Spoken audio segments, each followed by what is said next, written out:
అందరికీ praise lord. April 25 ఈరోజు దేవుని వాగ్దానము. నిన్ను అత్యధికముగా అభివృద్ధి పొందించేదను. ఆదికాండము 17వ అధ్యాయము 2వ వచనము. దేవుడు నిన్ను అత్యధికముగా అభివృద్ధి పొందించాలంటే నీవు చేయవలసినది ఒకటి ఉంది.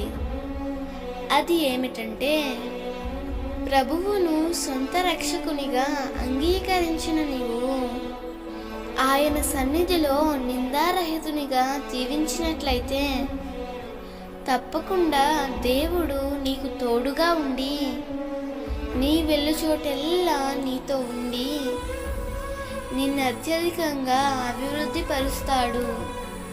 ప్రియ మిత్రమా, ఇంకెందుకు ఆలస్యం?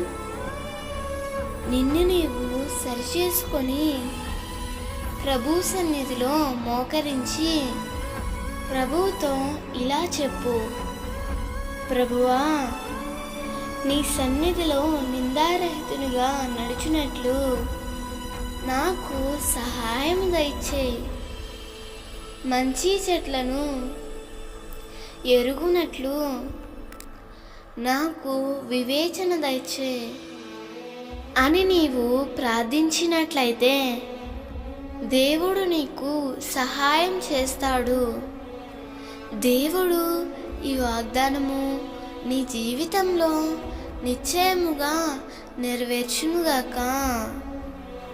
ప్రభు మిమ్మును అత్యధికంగా అభివృద్ధి పొందించునుగాక. ఆమేన్.